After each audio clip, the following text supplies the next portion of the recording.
ଦେଖନ୍ତୁ 1 ଫେବୃଆରୀରୁ ବିନା ପିୟୁସିରେ ପେଟ୍ରୋଲ ମିଳିବ ନାହିଁ। ମାସେ ବଢ଼ିଲା ସମୟ ସୀମା।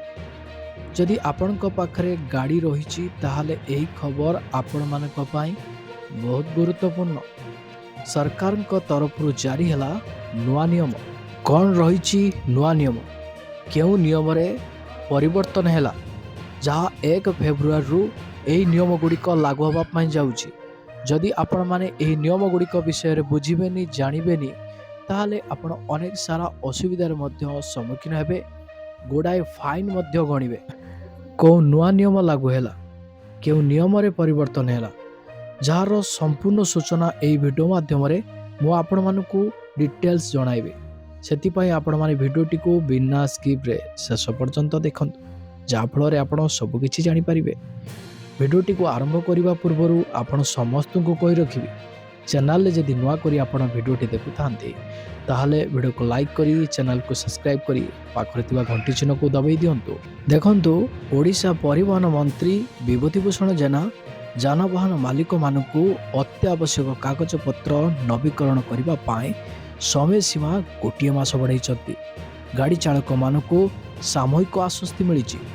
ଦେଖନ୍ତୁ, ଓଡ଼ିଶା ପରିବହନ ମନ୍ତ୍ରୀ ବିଭୂତିଭୂଷଣ ଜେନା ଯାନବାହନ ମାଲିକମାନଙ୍କୁ ଅତ୍ୟାବଶ୍ୟକ କାଗଜପତ୍ର ନବୀକରଣ କରିବା ପାଇଁ ସମୟ ସୀମା 1 ମାସ ବଢ଼ାଇଛନ୍ତି।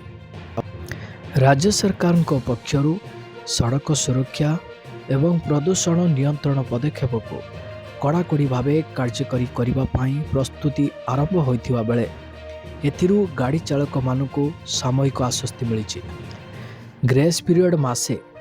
ଦେଖନ୍ତୁ, ଏହି ଗ୍ରେସ୍ ପିରିୟଡ଼ରେ ଗାଡ଼ି ମାଲିକମାନେ ସେମାନଙ୍କର ପଞ୍ଜୀକରଣ ପ୍ରମାଣପତ୍ର, RC, ଫିଟନେସ୍ ପ୍ରମାଣପତ୍ର, ପ୍ରଦୂଷଣ ନିୟନ୍ତ୍ରଣ POC ପ୍ରମାଣପତ୍ର ଏବଂ ବୀମାକୁ ବିନା ଜରିମାନାରେ ଅପଡେଟ୍ କରିପାରିବେ।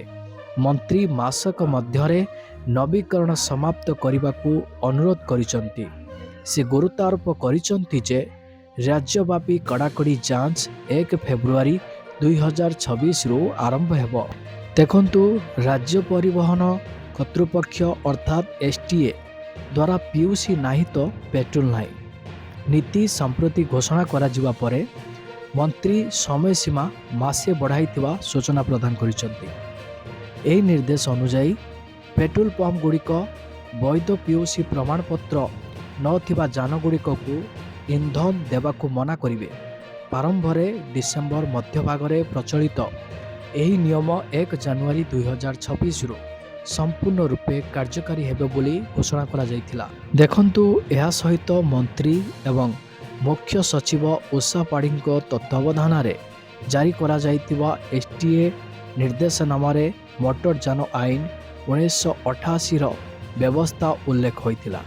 ଏଥିରେ ଯାନବାହନ ନିର୍ଗମନ ହ୍ରାସ କରିବା ଏବଂ ପରିବେଶଗତ ଅବକ୍ଷୟକୁ ରୋକିବାର ଜରୁରୀ ଉପରେ ଗୁରୁତ୍ୱାରୋପ କରାଯାଇଥିଲା। ଦେଖନ୍ତୁ, PUC ନାହିଁ ତ ପେଟ୍ରୋଲ ନାହିଁ। ବର୍ଦ୍ଧିତ ସମୟସୀମା ନେଇ ରାଜ୍ୟ ପରିବହନ କର୍ତ୍ତୃପକ୍ଷଙ୍କ ପକ୍ଷରୁ ସୋସିଆଲ ମିଡ଼ିଆ Xରେ କୁହାଯାଇଛି, ମୋଟର ଯାନର ପ୍ରଦୂଷଣ ସାର୍ଟିଫିକେଟ୍ ଯାଞ୍ଚ ନେଇ ଜନସାଧାରଣ ସମ୍ମୁଖୀନ ହେଉଥିବା ସମସ୍ୟାକୁ ଅନୁଧ୍ୟାନ କରି ବୈଧ ପ୍ରଦୂଷଣ ପ୍ରମାଣପତ୍ର ବିନା ଇନ୍ଧନ ମନା ନିଷ୍ପତ୍ତିକୁ ଘଞ୍ଚାଯାଇଛି। ପୂର୍ବରୁ ଜାନୁଆରୀରୁ ଏହା ଲାଗୁ ପାଇଁ ନିଷ୍ପତ୍ତି ହୋଇଥିଲା।